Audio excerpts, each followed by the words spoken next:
యేసుక్రీస్తుపై తాను ఎప్పుడూ అనుచితంగా మాట్లాడలేదని AP assembly deputy speaker Raghurama Krishnam Raju స్పష్టం చేశారు. జడ శ్రవణ్ పరిధి దాటి మాట్లాడుతున్నారని, పవన్ కళ్యాణ్ నాలుక కోసి పంపుతానని, తనకు సమాధి కడతానని వ్యాఖ్యానించడంపై ఆయన మండిపడ్డారు.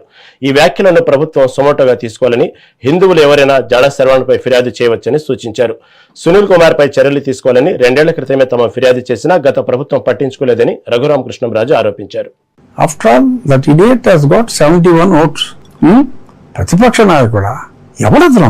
పైగా అతను ఏదో కాబోయే ఏంటది డిప్యూటీ చీఫ్ మినిస్టర్ అని అతను మాట్లాడాడు. నాకు అర్థం కాంది అతను చీఫ్ మినిస్టర్ ఎందుకు మాట్లాడలేదు అనేది నాకు అర్థం కాల. అంటే ఎవరితో అతను పొత్తు పెట్టుకోవాలనుకుంటున్నాడు? అంటే మెయిన్ పార్టీ చీఫ్ మినిస్టర్ అవ్వాలి, మరి ఎవరితో పొత్తు పెట్టుకోవాలనుకుంటున్నాడు? డిప్యూటీ సీఎంకి ఎందుకు తనను తాను రెస్ట్రిక్ట్ చేసుకుంటున్నాడో తెలియదు. ఏదో తనకు తాను ఒక డిప్యూటీ చీఫ్ మినిస్టర్ లాగా నన్ను నాలుక కోస్తాను, ఇంకొకసారి దళిత క్రైస్తవుల గురించి మాట్లాడితే ఇంకొకసారి ఏంట్రా, నేను ప్రతిరోజు మాట్లాడతాను దాని గురించి మళ్ళీ మాట్లాడతాను. ఆ భాష తప్పు. నాలుగు కోసి ఏం చేసుకుంటాడు అనుకుంటే పవన్ కళ్యాణ్ గారికి పంపిస్తా అంట.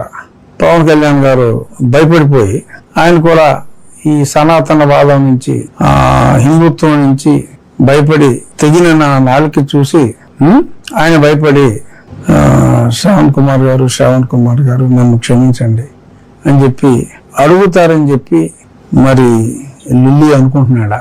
మొన్న మధ్య పవన్ కళ్యాణ్ గారు ఒక స్టేట్మెంట్ ఇచ్చారు. ఏమని చెప్పారు? నేను హోమ్ మినిస్టర్ కానందువల్ల ఈ క్రిమినల్స్ ఎలా ఎవరెస్ట్ వచ్చినట్టు వాళ్ళు ఉన్నారు అని. అటువంటి క్రిమినల్ లేడు. బరి తెగించి బజార్లమ్మట తిరుగుతూ, మరి ఆడికి పర్మిషన్ ఎవరు ఇచ్చారో? ఇలాగా బరి తెగించి మాట్లాడే వాళ్ళకి ఎవరు ఎందుకు ప్రోత్సహిస్తున్నారో తెలియదు. After all that